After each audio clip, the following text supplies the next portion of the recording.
Hello everyone, welcome back to home tutor. आज की video में हम करने वाले हैं कक्षा 8 के संस्कृत विषय के 11वें पाठ का अभ्यास कार्य। इस पाठ का अध्ययन हम पहले कर चुके हैं। वीडियो नहीं देखा है तो लिंक आपको नीचे डिस्क्रिप्शन बॉक्स में मिल जाएगा, वहां पर जाकर के आप देख सकते हैं। तो चलिए आज की वीडियो स्टार्ट करते हैं।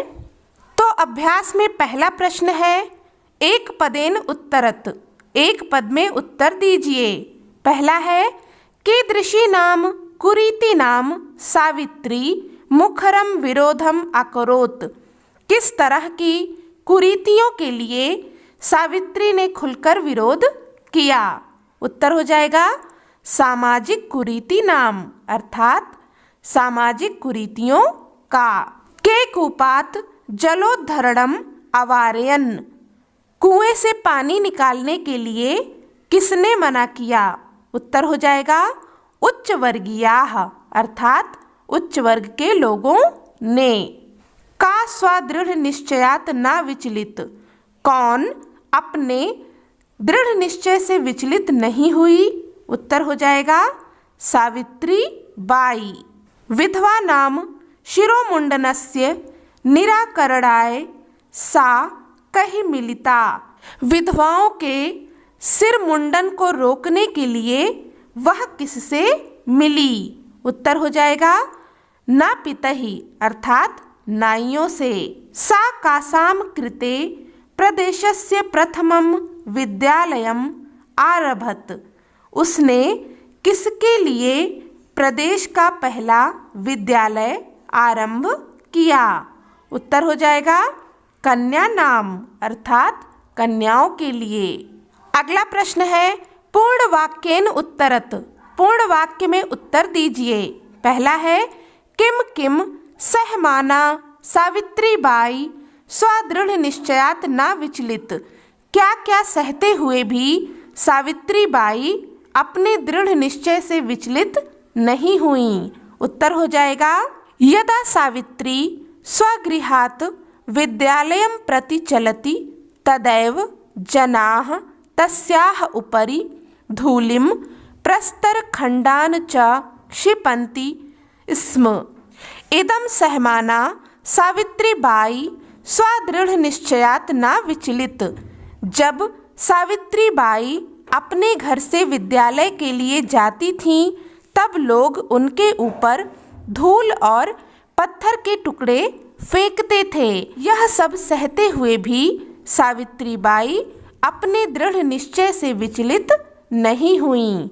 अगला प्रश्न है, सावित्री बाई फूले महोदयायाः पित्रोः नाम किमासीत्, सावित्री बाई फूले महोदया के माता पिता का नाम क्या था? उत्तर हो जाएगा सावित्री बाई फूले महोदयायाः माता लक्ष्मीबाई पिता च खंडोजी आस्ताम, सावित्री बाई फूले महोदया की माता लक्ष्मीबाई और पिता खंडोजी थे।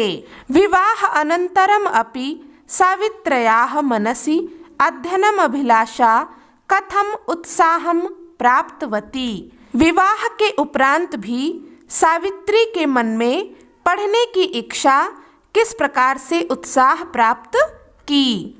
उत्तर हो जाएगा सावित्र्याः पति स्त्री शिक्षायाः प्रबल समर्थकः आसीत्, अतः तस्याः अध्ययनम अभिलाषा उत्साहम प्राप्तवती, सावित्री के पति स्त्री शिक्षा के प्रबल समर्थक थे, इसलिए उसके मन में पढ़ने की अभिलाषा को उत्साह मिला। जलम पातुम निवार्यमाणाः नारीः सा कुत्र नीतवती किंच अकथयत, जल पीने के लिए रोकी गई नारियों को वह कहाँ ले गई और उनसे क्या कहा? उत्तर हो जाएगा सा ताः स्त्रियः निज गृहं नीतवती तडागम दर्शयित्वा अकथयत च यत् यथेष्टं जलम नयत, सार्वजनिको अयम तडागः, वह उन स्त्रियों को अपने घर ले गई और तालाब दिखाते हुए कहा कि जितना जल चाहिए ले जाओ, यह तालाब सार्वजनिक है। कासाम संस्थानाम स्थापनायां फुले दंपतियों अवदानम महत्वपूर्णम। कौन सी संस्थाओं की स्थापना करने में फुले दंपति का महत्वपूर्ण योगदान है? उत्तर हो जाएगा महिला सेवा मंडल, शिशु हत्या प्रतिबंधक गृहम इत्यादीनां संस्थानां स्थापनायां फुले दंपतियों अवदानम महत्वपूर्णम। महिला सेवा मंडल और शिशु हत्या प्रतिबंधक गृह इत्यादि संस्थाओं की स्थापना करने में फुले दंपति का महत्वपूर्ण योगदान है। सत्यशोधक मंडलस्य उद्देश्यम किमासीत्? सत्यशोधक मंडल का उद्देश्य क्या था? उत्तर हो जाएगा उत्पीड़ितानां समुदायानां स्वाधिकारान् प्रतिजागरणम् इति सत्यशोधक मंडलस्य उद्देश्यम आसीत्। उत्पीड़ित समुदाय के लोगों को अपने अधिकार के प्रति जागरूक करना सत्यशोधक मंडल का उद्देश्य था। अगला है तस्याः द्वयोः काव्य संकलनयोः नाम्नि के। उनके दो काव्य संकलन का क्या नाम है? उत्तर हो जाएगा तस्याः द्वयोः काव्य संकलनयोः नाम्नि काव्यफुले सुबोध रत्नाकर च इति। उनके दो काव्य संकलन हैं काव्यफुले और सुबोध रत्नाकर। अगला प्रश्न है रेखांकित पदानि अधिकृत्य प्रश्न निर्माणम कुरुत। रेखांकित पदों के आधार पर प्रश्न का निर्माण करें। यहाँ पर हमें जो वाक्य दिए गए हैं इनमें कुछ पदों को रेखांकित किया गया है जिसके आधार पर हमें प्रश्न बनाने हैं। पहला है सावित्रीबाई कन्याभिः सा विनोदम आलपन्ति अध्यापने संलग्ना भवति स्म। सावित्रीबाई कन्याओं के साथ हंसी मजाक करती हुई, बातचीत करती हुई पढ़ाने में संलग्न होती थीं। तो यहाँ पर रेखांकित पद है कन्या भी, इसकी जगह पर हो जाएगा का भी, यानी कि किसके साथ। सावित्रीबाई किसके साथ हंसी मजाक करती हुई, बात करती हुई अध्यापन के कार्य में लगी होती थीं। संस्कृत में हो जाएगा सावित्रीबाई का भी सविनोदम आलपन्ति अध्यापने संलग्ना भवति स्म। सा महाराष्ट्रस्य प्रथमा महिला शिक्षिका आसीत्। वह महाराष्ट्र की पहली महिला शिक्षिका थीं। रेखांकित पद है महाराष्ट्रस्य, इसकी जगह पर हो जाएगा कस्य, यानी किसकी। सा कस्य प्रथमा महिला शिक्षिका आसीत्। वह किसकी पहली महिला शिक्षिका थीं। सा स्वपतिना सह कन्यानां कृते प्रदेशस्य प्रथमं विद्यालयम् आरभत। वह अपने पति के साथ कन्याओं के लिए प्रदेश का पहला विद्यालय आरंभ की। रेखांकित पद है कन्या नाम, तो यहाँ पर हो जाएगा कासाम, अर्थात किसके लिए।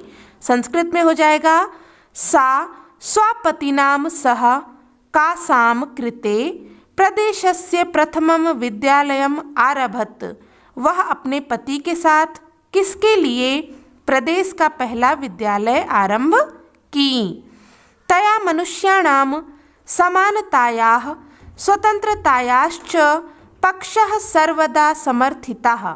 उन्होंने मनुष्यों के समानता और स्वतंत्रता के पक्ष में हमेशा समर्थन किया।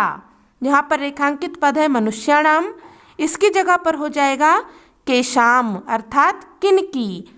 तया केशाम समानतायाः स्वतंत्रतायाश्च पक्षः सर्वदा समर्थितः।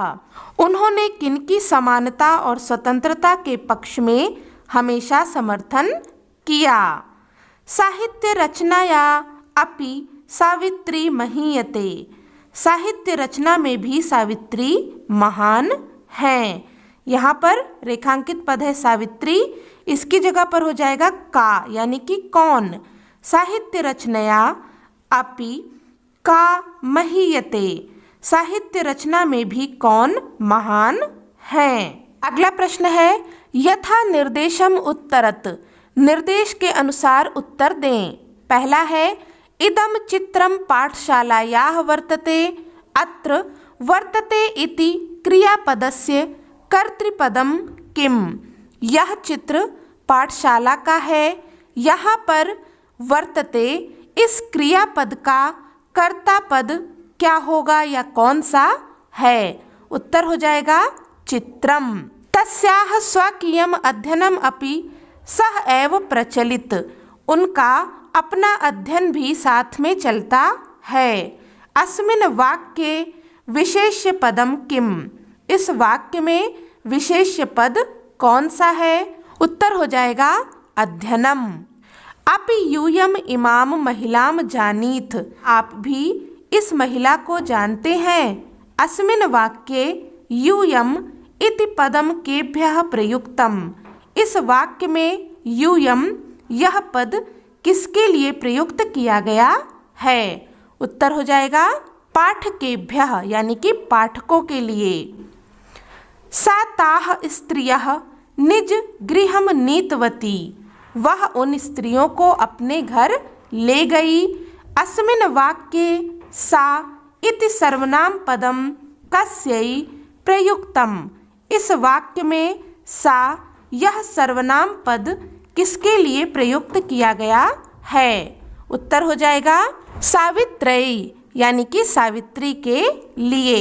शीर्ण वस्त्रावृताः तथा कथिताः निम्न जातीयाः काश्चित् नार्याः जलम पातुम याचन्ते स्म, फटे पुराने वस्त्रों से ढकी हुई तथा कथित निम्न जाति की कुछ नारियां जल पीने के लिए मांग रही थीं।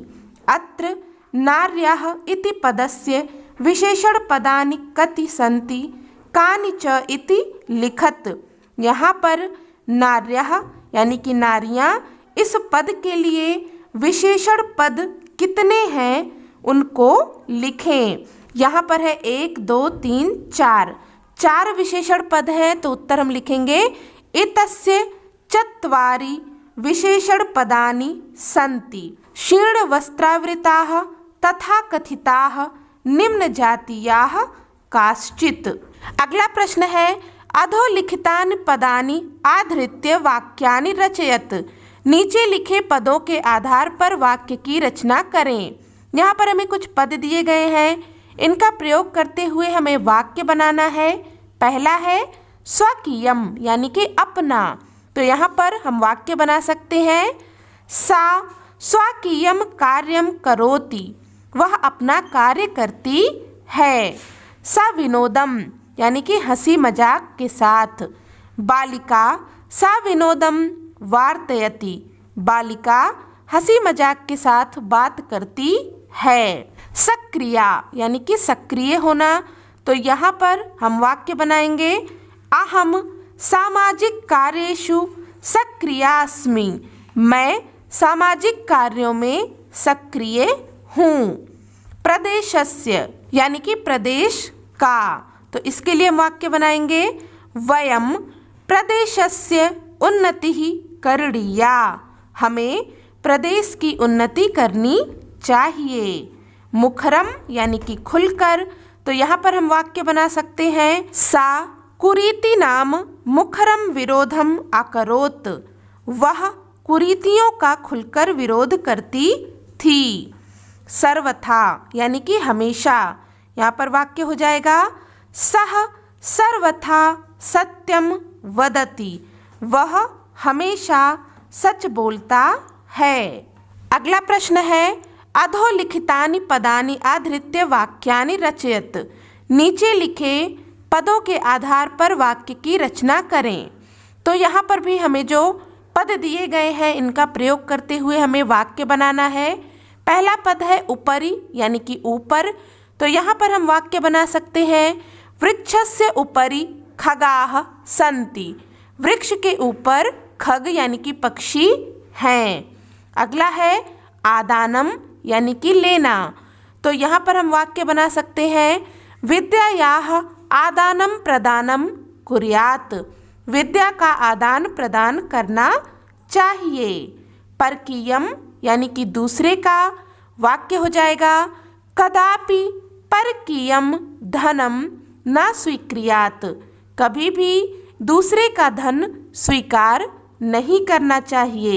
विषमता यानी कि असमानता। वाक्य हो जाएगा अस्माकं जीवने बहुनि विषमताम भवति, हमारे जीवन में बहुत प्रकार की विषमता होती है। व्यक्तिगतम अर्थात व्यक्तिगत। वाक्य हो जाएगा इदं मम व्यक्तिगतम कार्यम अस्ति, यह मेरा व्यक्तिगत कार्य है। आरोहः यानी कि चढ़ना। यहाँ पर वाक्य बना सकते हैं वृक्षे आरोहः हानिकारः भवति, वृक्ष के ऊपर चढ़ना हानिकारक होता है।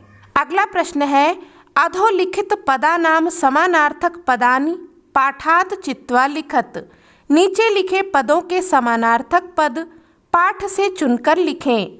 यहाँ पर हमें कुछ पद दिए गए हैं, इनके समान अर्थ वाले शब्द हमें लिखने हैं, जो कि यहाँ पर हमें विकल्प के रूप में दिए गए हैं। जैसे कि पहला है शिक्षणे यानी कि पढ़ाने में, इसका समान अर्थ वाला शब्द हो जाएगा अध्यापने। पथि यानी कि रास्ते में, समान अर्थ वाला शब्द होगा मार्गे। हृदय समान अर्थ वाला शब्द हो जाएगा मनसि। इच्छानुसारम यानी कि इच्छा के अनुसार, समान अर्थ वाला शब्द हो जाएगा यथेष्टम। योगदानम यानी कि योगदान, समान अर्थ वाला शब्द हो जाएगा अवदानम। निरंतरम यानी कि निरंतर या लगातार, समान अर्थ वाला शब्द हो जाएगा अविरतम। अगला प्रश्न है अधोलिखिता नाम पदा नाम लिंग विभक्ति वचनम च लिखत, नीचे लिखे पदों का लिंग विभक्ति और वचन लिखें। तो यहाँ पर हमें कुछ संस्कृत पद दिए गए हैं, इनका हमें लिंग विभक्ति और वचन बताना है। पहला पद है धूलिम। तो धूलिम क्या है? ये स्त्रीलिंग का शब्द है, यहाँ पर हम लिखेंगे स्त्रीलिंग। इसमें द्वितीय विभक्ति है और इसमें एक वचन है। फिर है नामनी। नामनी है नपुंसक लिंग का शब्द, तो यहाँ पर हम लिखेंगे नपुंसक लिंग। ये सप्तमी विभक्ति का पद है, तो यहाँ पर हम सप्तमी विभक्ति लिखेंगे और यहाँ पर भी है एक वचन। फिर है अपराह, तो यह पुल्लिंग शब्द है, यहाँ पर हम लिखेंगे पुल्लिंग। विभक्ति इसमें है प्रथमा और वचन है एक वचन। फिर है कन्या नाम, ये स्त्रीलिंग पद है, इसमें विभक्ति है षष्ठी और वचन है बहुवचन। सहभागिता, यह भी स्त्रीलिंग शब्द है, इसमें प्रथमा विभक्ति है और वचन है एक वचन। नापितहि, ये पुल्लिंग शब्द है, तृतीय विभक्ति है और बहुवचन का पद है। अगला प्रश्न है उदाहरणम अनुसृत्य निर्देशानुसारम लकार परिवर्तनम कुरुत, उदाहरण का अनुसरण करते हुए निर्देश के अनुसार लकार परिवर्तन करें। तो यहाँ पर हमें कुछ वाक्य दिए गए हैं, इनका हमें लकार परिवर्तन करना है। जैसे कि यहाँ पर उदाहरण में दिया गया है सा शिक्षिका अस्ति, वह शिक्षिका है। इसे हमें परिवर्तन करना है किसमें? लंग लकार में यानी कि भूतकाल में। तो यहाँ पर हो जाएगा सा शिक्षिका आसीत, वह शिक्षिका थी। इसी प्रकार से यहाँ पर वाक्य दिए गए हैं। पहला है सा अध्यापने संलग्ना भवति, इसे हमें करना है लिट लकार में यानी कि भविष्यत काल में। तो यहाँ पर हो जाएगा सा अध्यापने संलग्ना भविष्यति। इसी प्रकार से सह त्रयोदश वर्ष कल्पः अस्ति, इस वाक्य को हमें परिवर्तित करना है लंग लकार में यानी कि भूतकाल में। तो ये वाक्य हो जाएगा सह त्रयोदश वर्ष कल्पः आसीत महिलाः तडागात जलम नयन्ति, इसे हमें परिवर्तित करना है लोट लकार में। तो यहाँ पर हो जाएगा महिलाः तडागात जलम नयन्तु वयम प्रतिदिनम पाठम पठामः, इसे परिवर्तित करना है विधिलिंग लकार में। तो यहाँ पर हो जाएगा वयम प्रतिदिनम पाठम पठेम। यूयम किम विद्यालयम गच्छथ। इस वाक्य को परिवर्तित करना है लिट लकार यानी कि भविष्य काल में, तो यहाँ पर हो जाएगा यूयम किम विद्यालयम गमिष्यथ। ते बालकाः विद्यालयात् गृहं गच्छन्ति। इस वाक्य को परिवर्तित करना है लंग लकार यानी कि भूतकाल में, तो यहाँ पर हो जाएगा ते बालकाः विद्यालयात् गृहं अगच्छन्। तो इस प्रकार से हमने यहाँ पर इस पाठ का अभ्यास कार्य पूरा कर लिया है। इस पाठ से संबंधित कोई भी डाउट हो तो आप कमेंट करके पूछ सकते हैं। अगर आपको ये वीडियो हेल्पफुल लगी हो तो प्लीज़ इसे लाइक और शेयर भी ज़रूर कर दीजिएगा। साथ में चैनल पर नए हैं तो सब्सक्राइब भी कर लें। मिलते हैं नेक्स्ट वीडियो में, तब तक के लिए take care and bye bye.